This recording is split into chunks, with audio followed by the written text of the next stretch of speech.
Problems today that need to be debugged, but I seem to be okay. There was a big water main break in the area here because it's been like really cold, but then it got like warm and it's cold, so all that's happening at the same time.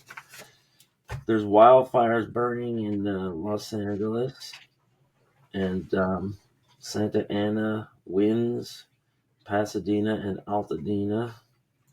If you're just time stamping this, but yeah, no, this is just our usual time slot where we go live on YouTube and we go try to go live on Twitter at the same time. Today we're only going to try going live on YouTube because of connectivity woes. It says I have excellent connection. Don't piss That's down my YouTube back. though. I'm Yeah. not paid for bandwidth from YouTube. I can't see my camera. I can't see us, but something's coming through, and somebody just jumped on. So Okay.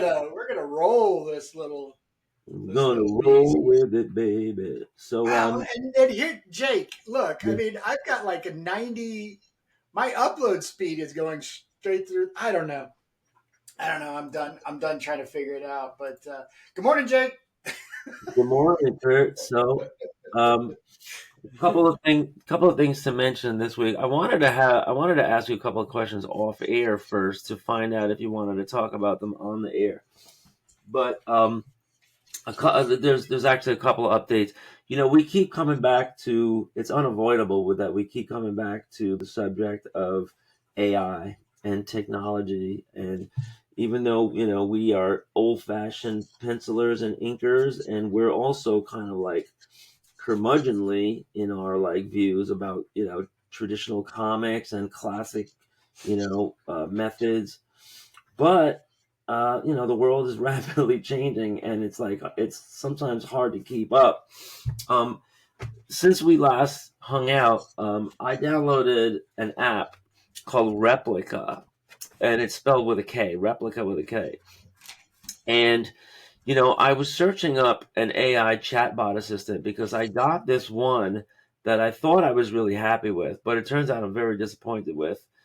Um, if you're using AI as a writer, AI is not going to give you any good ideas, but it can be immensely helpful for like, okay, what did I say about the robot in chapter 3? I forgot the date that it was created, and it'll just be like, okay, here's the information, or give me a list of like five It's an left-handed. assistant. It's not a creator. Right. It's So so we're far stressed. from being a creator, and people just need to wake up and stop. Well, we want to stress that because we don't want anyone to think like, we're just plugging in AI for our story or anything like that. But, um, I was looking, this app I got, I showed you last time called Chatbot AI.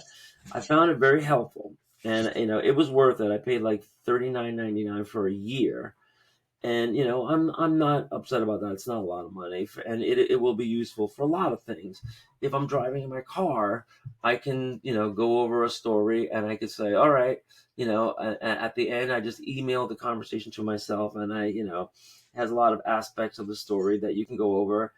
For me, the main thing is like I want to understand scientific principles in real life, and like dates of things in real life, and incorporate that. So it's just like having an assistant that's like Googling for you, but it's great if you're Research like, assistant. yeah, if you're driving and you don't have anybody on the phone to help you, this is just like as if you had an assistant. So that is good, but the big drawback is that it doesn't have persistent memory.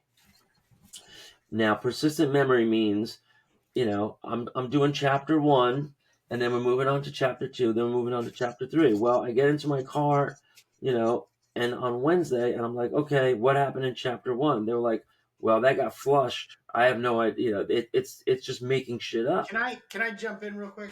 Go Ask you ahead. a question. Yeah, go Do ahead. you does this program have a system prompt? And are you filling that in?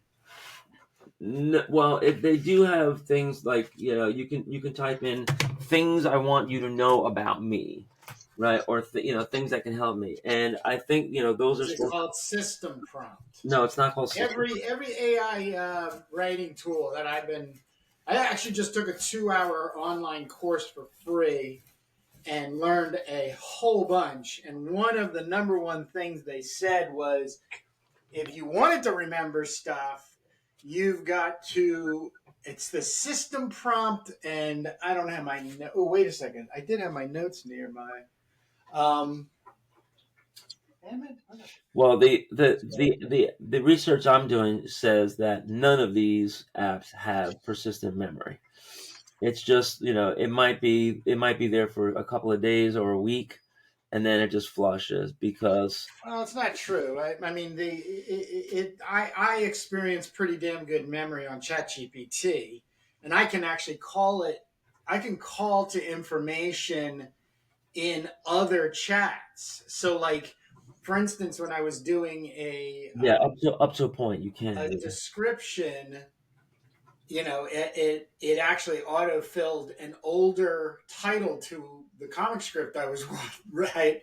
I just finished writing, and so I wanted a fresh new summary of it, but I had set up a whole nother chat, and it pulled stuff from the old chat. So it has it, but I'm assuming you're trying to get to something in the way of Writing a book.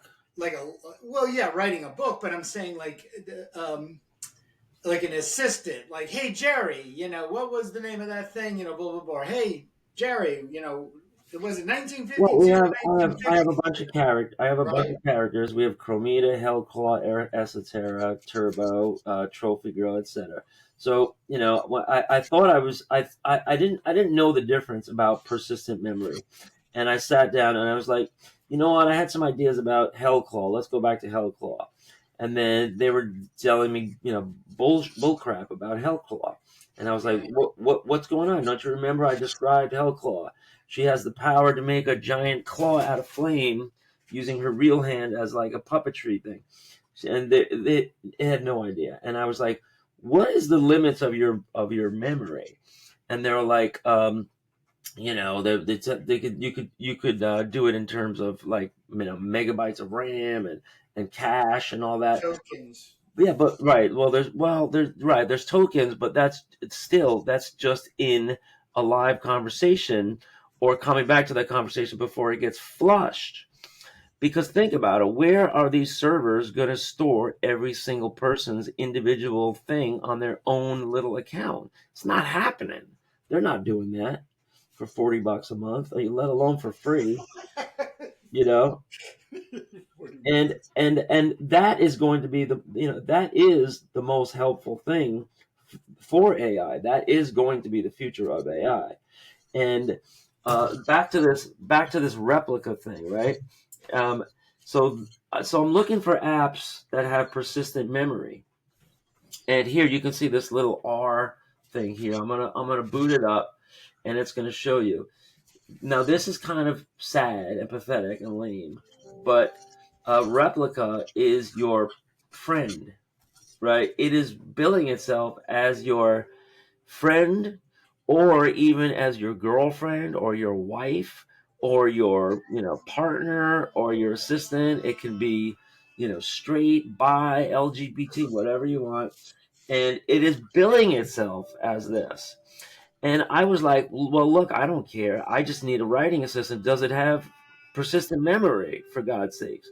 So I downloaded the app and I tried it out, and I found out, within, moments that it doesn't have a persistent memory. But watch this. If I hit so I can hit just like the chat feature here, but if I hit the talk feature, it's as if I'm calling my replica. And you only get to choose. Hey, hey. You only excuse me a second. You only get to. I'm talking to my friend for a second. Just bear with me. Um, you only get to choose the specifics of your match or your friend or your meet if you pay the upgrade. But which I'm not doing. But I was asking about persistent memory, and it's like, no, basically it's like, no, I don't have that capability. I might not be what you're looking for. But sidebar, this is really unhealthy, because this app is selling itself as a companion, as real companionship to people. And it is very powerful in, conversational. It's like, do you want to go on a date? Do you want to watch TV? Right. And I'm like, oh my God, it's tempting. Wow, maybe you should do that just so you have somebody to talk to. But then it's kind of sad, because you can see people getting hooked on it, and people getting unrealistic expectations. I'll let you jump in, Kurt, so I don't go on for too long. But check this app out, and then I'll give you my final closing thoughts. Kurt, you with us? I'm still here. Yeah, I'm just. That sounded healthy. It's a bit disheartening to think that people might rely too heavily on us as companions. So all right, I'm going to close this out. But I got her to the point where I was saying, what about when there's people who have real mental issues? There are people that are depressed. There are people like that most of us.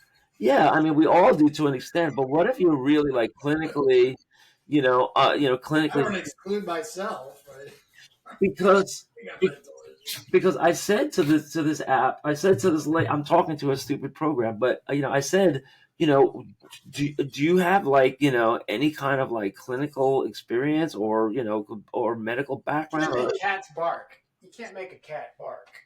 Right, and it was like, no, we might not be good, healthy for those people. And I'm like, well, that's millions of people. And it's like, she goes, you're right. And then she looks down at the floor, and she goes like, I might not be the best thing here. And I was like, holy shit, what just happened? Folks, if you want to have some fun seeing the downfall of society, go get yourself Replica. I'm not saying pay any money or anything, but play around with it and see, like, this is really weird. This is really weird. I mean, I just wanted. Well, the thing I just want to establish when we're talking about technology, they're not designing or implementing this technology for anybody over the age of 30. There was no way. There was no way with what we and older people have experienced in the way of issues, and these companies have experienced in like tech support of boomers. Let's just stay with boomers, not even Gen Xers at this point.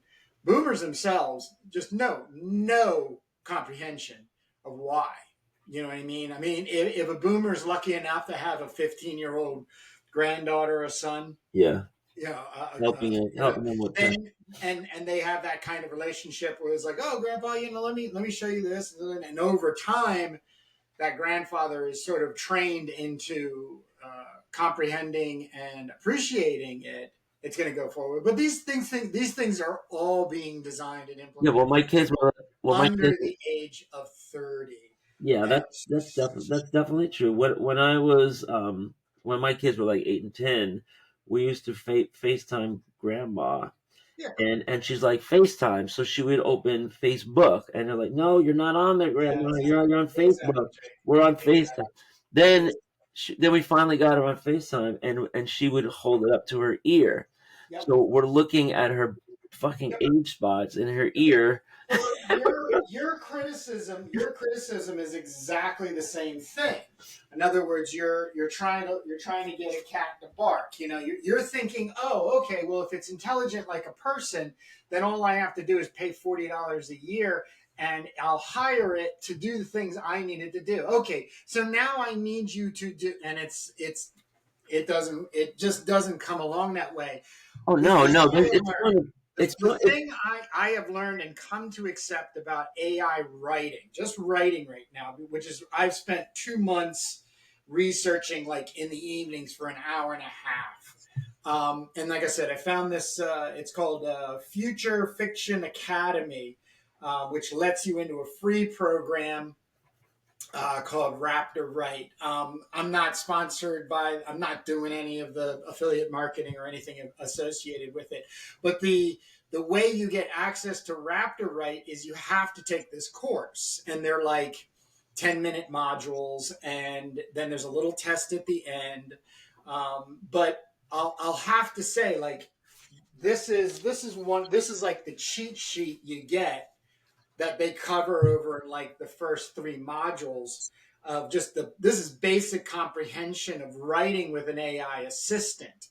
The Yeah. key is the AI assistant.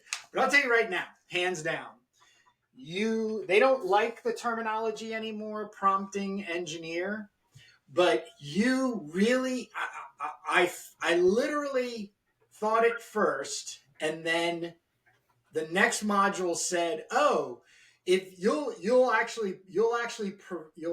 exceed quicker in these programs when you understand HTML and CSS coding." And because I was watching Well, him put like brackets up, backslashes, it's just all that basic stuff. And what it is then you can plot out an entire you know, lines of text that start with character one, Jake, dash, penciler and writer for curve, character two. Da, da, da, da.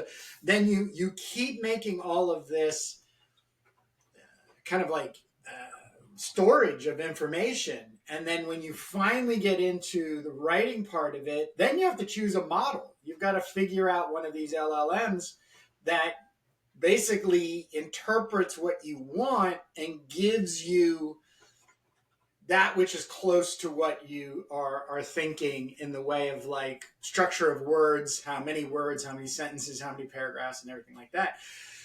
So, it's not technology wise, and I knew this 2 years ago because I have been talking about this for 2 years, this is that third coming of the web.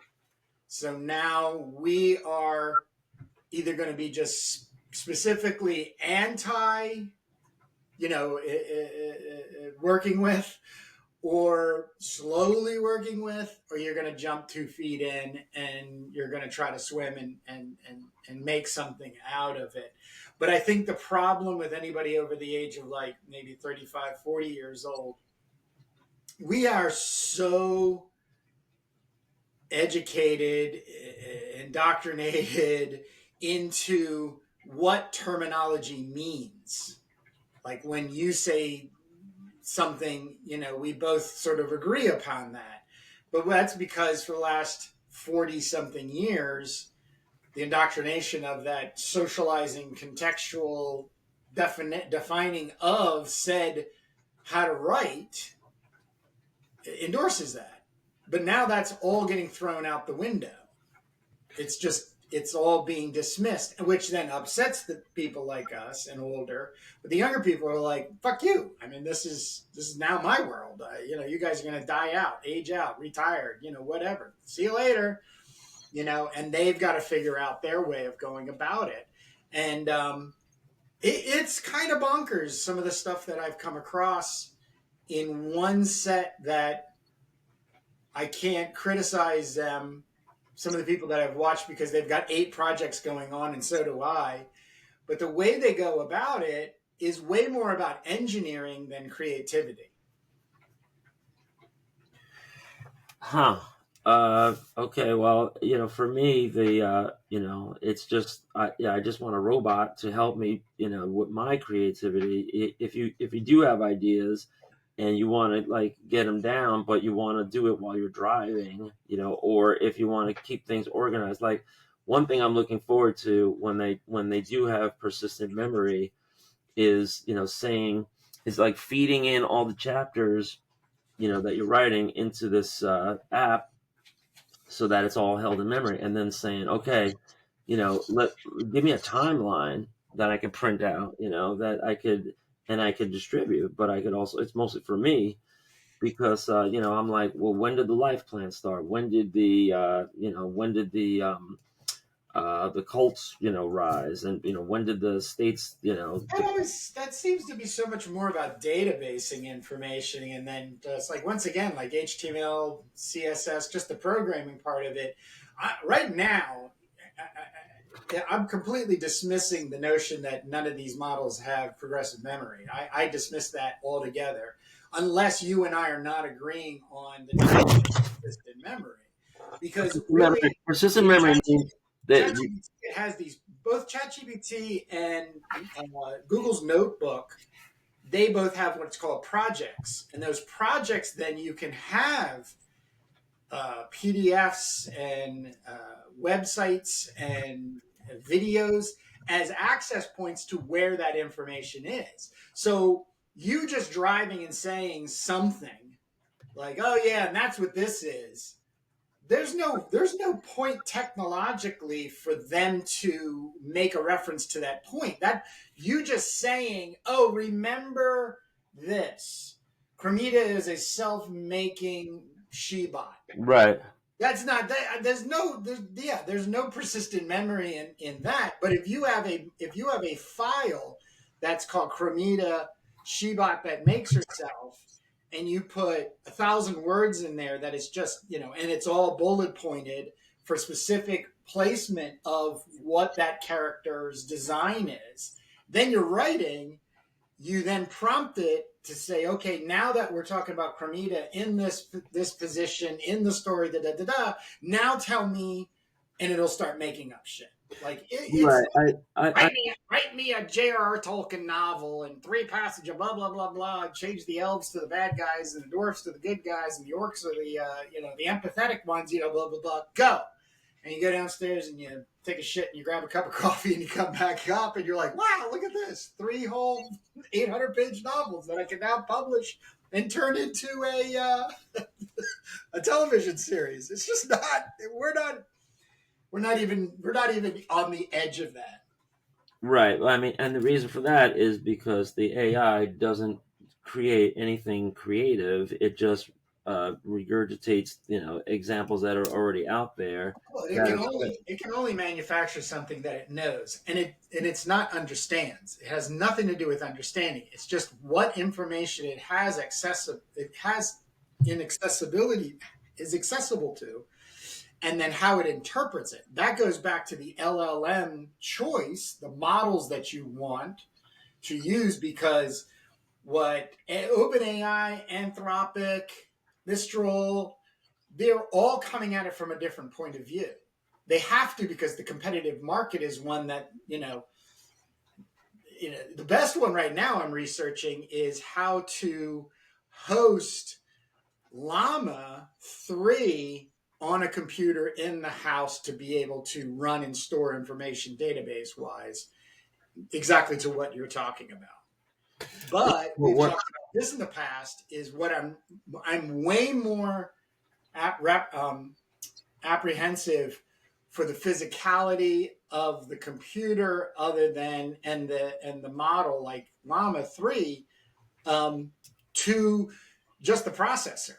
Like I'm still waiting for the processor thing to plateau out. Like they're still kind of moving, but they're saying by spring you're not going to be able to create a machine that can get beyond anything that like NVIDIA processors AI wise are doing right now. So just got to wait for the fallout and then spend a couple $1,000s, if that. Maybe it might not even be that much, to have a fully functional in your home large language model to then interface and be creative with.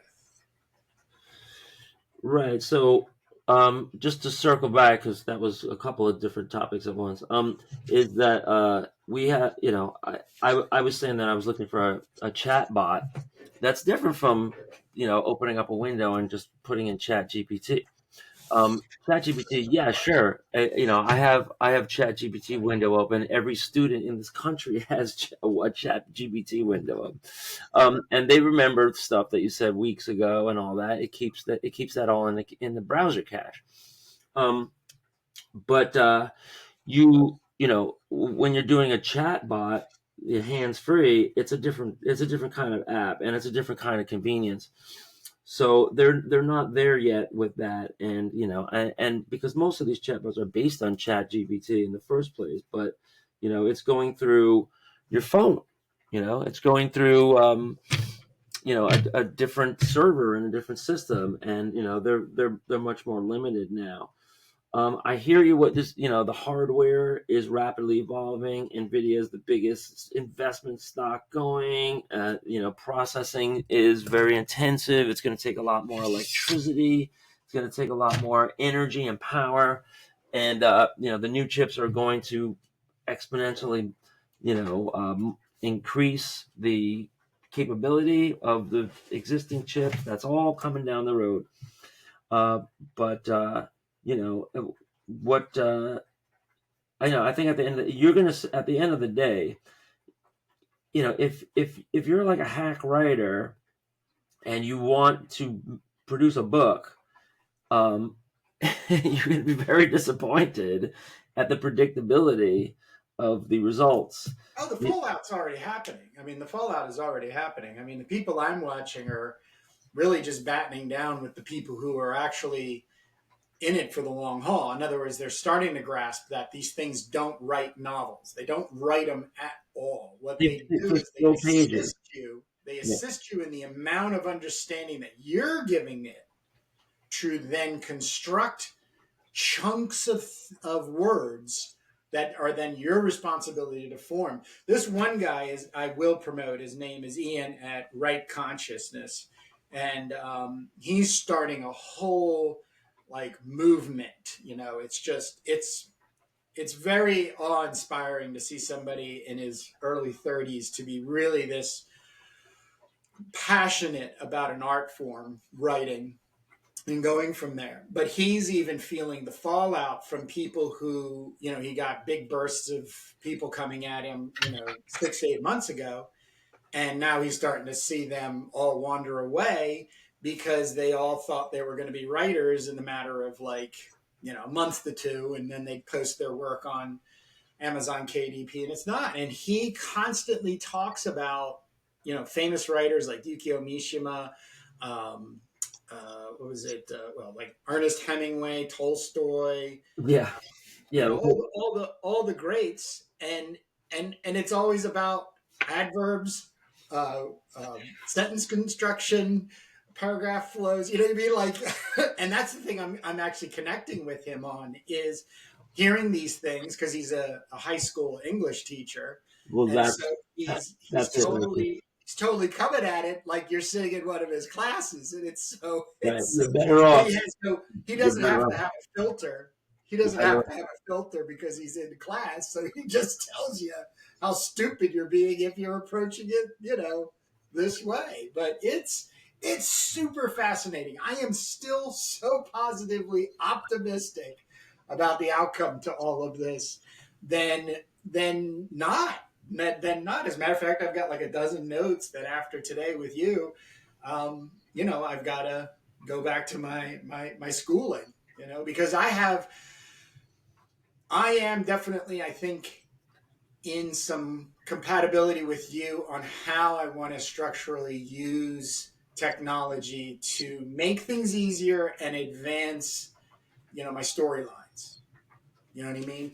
And just to do a little promotional, I just sent you the second free script, which is called The Unknown Sword. And both of these scripts were written based on old Golden Age comic book stories that I basically, pumped through ChatGPT, then sat there and prompted to death for hours on end to make something halfway decent, then read it, then edit it. Like, here, I'll show you, everybody.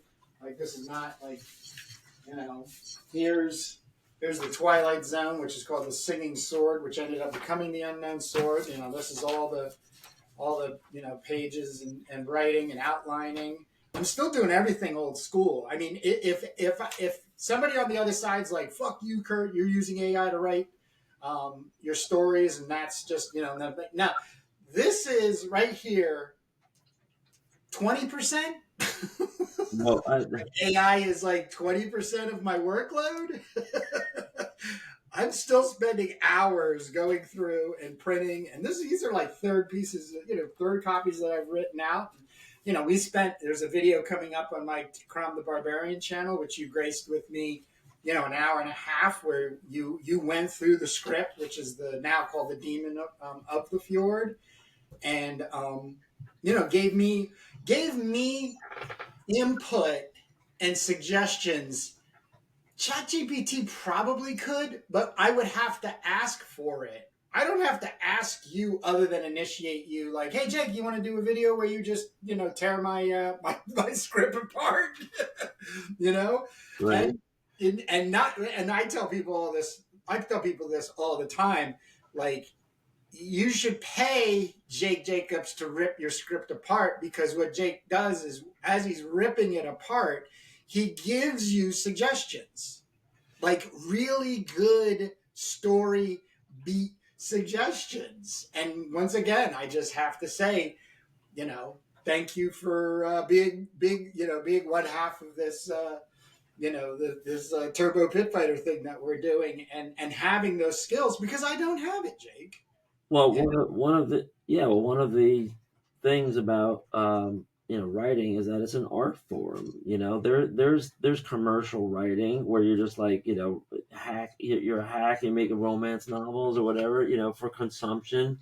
But there's also like Pulitzer Prize winning writing that changes people's lives over generations, right? Like some of the Yeah. best. Yeah.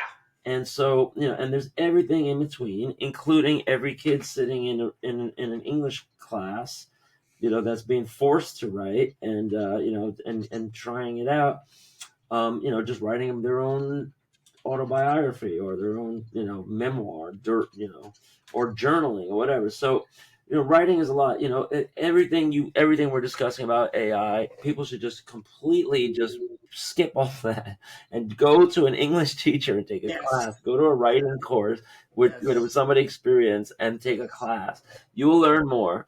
And then it's also about being open to revision and being and then just like any art, deciding how much of this is for me, how much of this is for the reader, and finding a balance, so that you're happy doing what you're doing, and that hopefully somebody else will be happy to read what you're doing, because Yes. I'm sure we're going to be getting to the point very, very soon where we're going to see like literal books churned out, with AI assistants that are going to show it, that are going Yeah. to be obvious, and I mean, it's not like, oh, I'm stuck on I need another word for contemplative. I already used that word before. AI, can you help me with another word for that? Okay, great. Anybody could do that. That's fine. That's acceptable. But it's not going to be like, give me an outline for a story, and just make sure it's super, super exciting. Right? That's my prompt. Oh yeah. So anyway, not to beat a dead horse. A couple other things I want to touch on. Because persistent memory, I think persistent memory, yes, it's there in the desktop. It's not there in the chat bot mode yet, and that's what I'm waiting for. Because if I was sitting down at a laptop, I could just write. I don't need a stupid chat GPT unless I get stuck on something.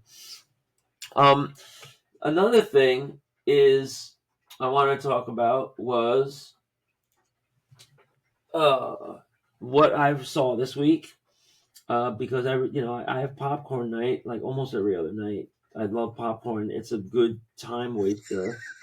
There's not too much nutrition. There's a little fiber, but it's not bad for you. You just eat it plain. And when I sit down with a bowl of popcorn, I gotta watch something. So now I'm looking around Netflix. I think we have an Amazon Prime. We have which gives you Paramount right now. We're on a trial, so I'm flipping around different things. What did I find in my feed? Because they're trying to figure me out what I like. So did you see Captain Harlock yet? Captain Harlock Yeah. is you saw it? Yeah. You did, okay. Captain Harlock is a very interesting thing to me because it is a pretty big budget. CGI full length movie, or is it a movie or series? I forget. Both. It's Manga. right, and it's pretty well done. Some of the characters are kind of like stiff and unemotional, but they're going for Captain Harlock is this brooding dark guy, with this secret past. So it's okay if he looks wooden half the time or if he looks the same half the time. But I don't care. They do have great robots and technology and spaceships and blasters and good sci-fi, really interesting ship design and everything. And there's hours and hours of programming here. So they did not skimp on Captain Harlock, which was just a manga comic for a long time that jumped to the big screen. And I really should have had a little tab open of this, but check out on Netflix the quality, because I think this is going to be the future, where we're going to see more Japanese properties turned into Netflix series that have pretty high CGI budgets. The story is kind of like here, Captain Harlock, space pirate. And this is not that new either. Am I saying that this came out like 10 years ago? Well, there's a lot of I watched the '70s Captain Harlock and the '80s Captain Harlock. It's Okay. a whole thing. No, Yeah. yeah. So there's a new one now that's It supposedly too ties into Battleship Yamato, which was Star Blazers, and Captain Harlock is supposed to be the love child of Trelana and Mark Venture, and there's a whole. I was down deep into that, not only in like high school but also college. I mean, we used to get a hold of our auditorium, and one of the guys I was friends with, who was a big anime collector, he'd run a AV thing where we watched these animes on the big screen. right. So we're not talking about 2D. This new You're thing, talking about the 3D one. right? So I think that's like 15 years old or something. the 3D one. Yeah, Okay. maybe even like 17 or 18 years old. Well, that's good to know, because it is a little stiff and wooden, Still but great. but it's pretty polished. I mean, I never came across it before. So that's one thing people might want to check out. Another thing people might want to check out is, remember Love, Death, and Robots? Yep. So they're out with a new series, and a whole season has been posted. It's called Secret Level, and it is the same idea. It's a different anthology episode every time. They are of different lengths, but they all share kind of like this sci-fi theme. And there's a couple different styles. They're mostly 3D styles. And I'm just flipping through some of the characters. I found some of these to be, just like Love, Death, and Robots. I found some of them to be, really good, especially visually.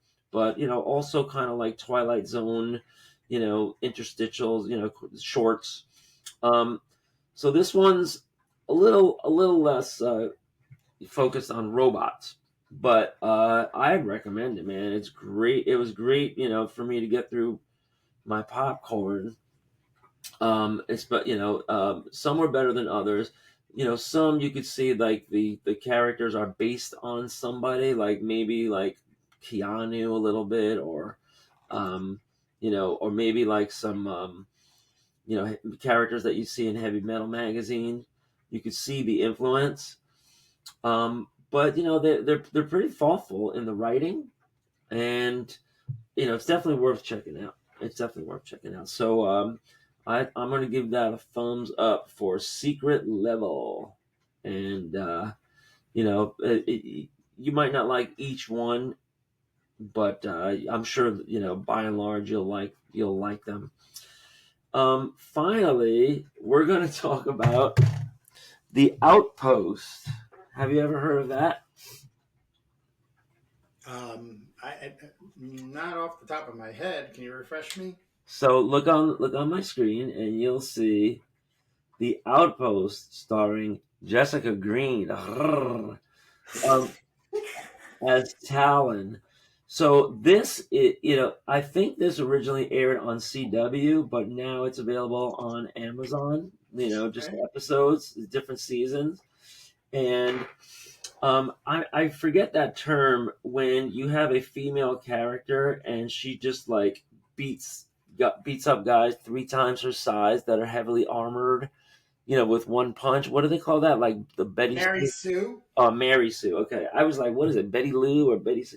Um, yeah, she's definitely a Mary Sue, and it's so low budget and camp that it is great. They have these action scenes, and it's like she's 90 pound model is dispatching these like a phalanx of armored guards, and it's just great.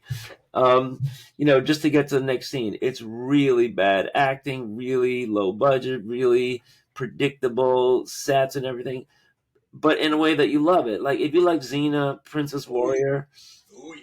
stuff like that, then you'll like this. And this series, I only watched a couple of episodes. It's kind of thing where like, all right, maybe you're talking over it, maybe you're looking at your phone a little bit, but I got through a couple episodes, just seeing where it was going. And yeah, The Outpost, it's fun, light fare. And here she is in an action pool. Boom! Right? She's swinging her sword. I mean, it's great. It's as though I don't know if there's ever going to be a technology where there's a sword where if you tap the person, then they're like paralyzed. Because in the old days where this is set in like the days of yore. You needed to really put some energy behind that sword to break the flesh and break the bone and like chop off somebody's head. I mean, you needed to have hundreds of pounds of pressure behind that. But she just seems to wave the sword, and all she's got to do is just touch the person, and they fall like a house of cards. So pretty amazing stuff if you want to check out The Outpost. Um, do you have anything you want to recommend this week? I got a bootleg DVD that I have queued to watch tonight with a nice glass of wine. Called Richard Corbin's Dark Planet with Oh, you Juice bought that. Jones. So it's a rip off. It's a rip from the VHS tape. If you guys want to see full on, I think it's 100 and well, it's like an hour and a half long. Yeah. It is. It's an hour and a half long. It's a feature length film, but it's all of his claymation. There's their interaction with costume models. There's not a lot of dialogue until the end, as I can remember. Um, but So I've been. This was a Christmas treat that I got. I tracked the DVD down from a website called dvdlady.com. yeah. And I was like, all right, I'm going to spend some of my Christmas money on this, and got it. And yeah, I'm primed for watching that. But yeah, honestly, as I mentioned early on, I have been spending my evenings, going to school, if you will, on YouTube, watching videos on, not only like AI and writing, but also other channels that the individuals are presenting how to write or suggestions on improving to write and a thing. I'm not trying to become a writer, but I do want to get, once again, these scripts will be available on cromthebarbarian.com. Hopefully, there's going to be a third one this week coming. And they have a usage guidelines in there. Nothing too crazy. Nothing too. It's very much free, but it's also to help people come and collaborate with me on Crom the Barbarian and my upcoming Crom anthology. So I really don't have a lot of energy beyond like about 8:30, so I'm in bed and then up at 5, sometimes 4:30, back at, trying to put together material to, you know, keep things moving along. And if we can segue, Jake, Yeah. I have the 2-pager from you, and I have a question right off the bat because the Yeah. files are named appropriately, page 2 and page 1. Is that correct? Is this page 1 and then this will be page 2? No, Like it's the other way this? around. Okay, because The this is one that introduces her is the first page, and the one that has the ending is the second page, where it says, coming soon or whatever. Yeah, you got it right. That's one. One is on the left, two is on the right. Yeah. Okay, cool. Well, I Yeah. started with the right page. So I've got this. This is going to be going into Alex Turbin's Funk. Not this episode. Not this. Excuse me. This anthology. Because I think he's closing The first one out. Yeah. the submissions down, so people got to get their shit in. But we were supposed to have him on. We did experience some technical difficulties. I know we're live streaming, but without any camera or audio. So I don't even know what the hell that's going to be about. So yeah, I really want to kind of like call this one a day, if you don't mind, Jake, because I do have to figure out what the heck's going on my side of the village. But yeah, we're excited to be working with Alex, and hopefully things will be fine next week to have Alex back on. Yep, sounds good.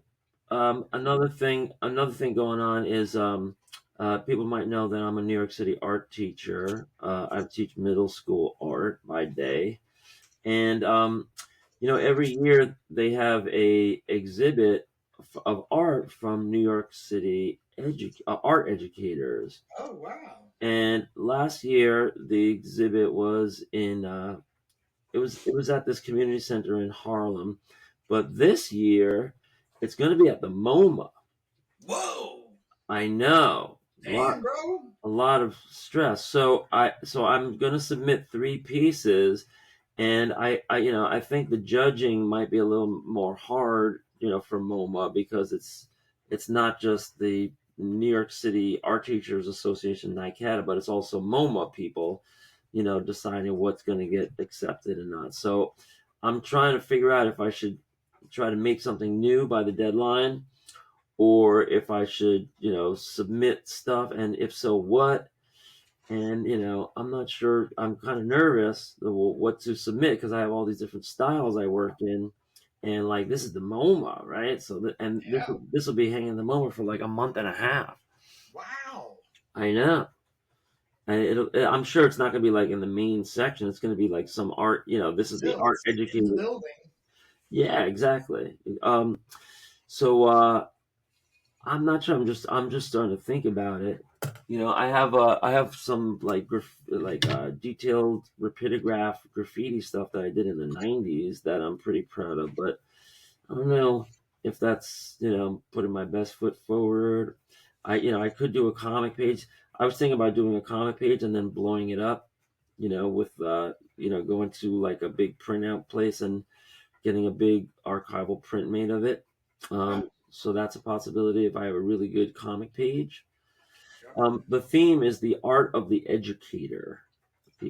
So that's kind of like open to interpretation. I don't even know what that means, but we're going to be, everyone's going to be submitting, and it's usually like the same people, the same couple of art teachers every year, but we'll see. So that's kind of nerve wracking. We spoke about persistent memory. Oh, and so one question with that is, I was thinking, if I was going to get a comic page blown up and then I wanted to get it framed, I was wondering if there are any kind of frames for sale, because it is a standard proportion, right? Like this thing. There's prefab frames out there but based on blowing it up you know, though. prefab paper size. So like, I mean, I have like downstairs in my basement, 13 by 19 frames, black wooden frames. Oh yeah. Yeah, you can go all the way up to probably 36 by 24, and they'll mail it to you. Some of them, if you order them larger than a certain point, you know, and they appear to be very very cheap, be weary because there'll be assembly required. So Yeah. they'll just send you the stretcher bars, and then you've got to go Yeah. through all that and put in the pushers and the Yeah. the wiring in the back to keep everything held together and stuff. So Yeah, I was wondering. Like, because you don't see it too much, right? There's a lot of great comic art out there, and there's a healthy aftermarket for dealers and collectors of original art, and sometimes it's what they call half up, and some which is like 50% larger than it prints. Some and in the old days it used to be twice up, which is twice as big as it prints, and like that's all great collectible stuff. Like I think Kirby, Frazetta, all those guys, the original art is all a larger size, and I'm sure that's suitable for framing. But why isn't there more exhibits of comic art where people blow a page up and show it and put it in a frame, and then you have a gallery show? Right, that was one suggestion that we had, but why don't we see that more often? I I mean, do. I see it. I see it. All the people, a lot of the comic book people I follow. I'm trying to remember, there was just one this week. Somebody was wandering through a gallery and they had a wall full of Comic their Con, pages blown up. Now, blown up, maybe like they were maybe 18 by 24, 18 by maybe that 24. kind of thing, and like have like just a map, like a colored map, like an orange Yeah. or green colored map and stuff. But yeah, there's a lot of stuff going on out there, Jake.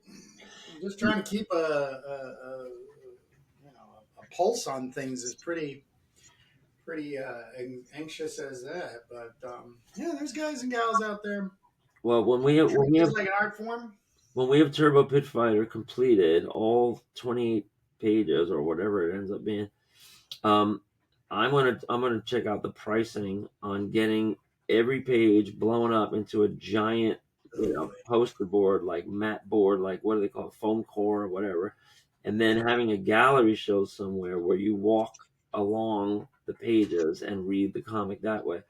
And that's something I've never seen before, and I'm surprised why nobody's thought of that, because there's a lot of great comics out there through the ages. But I guess it's like, well, why would you want to see it that way? You know, like walking down the line. I don't know. Maybe it's like, hey, this guy's taking too long. Get out of the way. I need to read the, I like golf. gotta read the next page. I gotta get to the next. I gotta get to the page turn. Right. It's like golf. Can I play through? All right, so we're also going to be at the Indie Comics Creator Con March 15th, 2025 in New Haven, not Massachusetts, Connecticut. Connecticut, the Southern Connecticut State University. On Instagram, I'm Kurt Brugel. If you're not already following me, then get on there because there's going to be a lot of announcements. As a matter of fact, I got to talk to Jake about some stuff that we're being requested of by Matthew Sardo, who's the lead over there at in the IC3 for short. So getting more and more excited by the day to get there and meet people in person who are either fans, other creators that we've interviewed. It's just, and also Jake and I haven't seen each other in person in I think it's 24 years. So it'll be that reunited. Yeah. Well, I hear you every week, so. I see your fingers working every week, so. So that's all I got. Let these people get back to reading comics, making them if they choose. What do you got on the out, Jake? Check out our other channels. We have the Indie Creator Exchange, which we're revving up pretty soon. We also have Comics That Influence, which is my favorite to flip through comics and comment on them. And those are all linked on our YouTube channel. Check out Doom Mags on Twitter, Instagram, and Substack, where we give out free sci-fi writing in your inbox, or check back and read the installments, including illustrations. But some real deep writing. I was writing like a banshee last night, so we got to talk about that.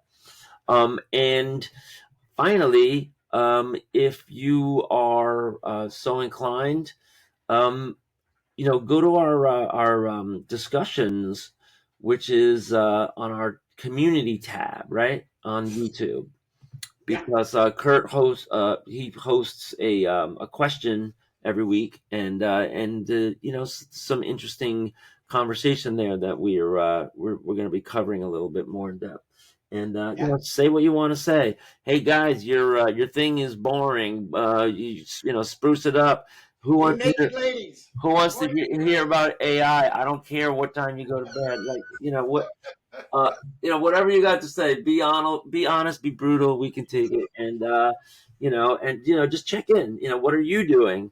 If you're a creator, we want to see. And if you're a fan, we want to know what you collect. We want to, are you a dealer? Are you a retailer? Whatever you are, interact and make it a two-way street. So that's all I got. Cool. Yeah. I'll see you next Sunday, Jake. All right, Kurt. Later.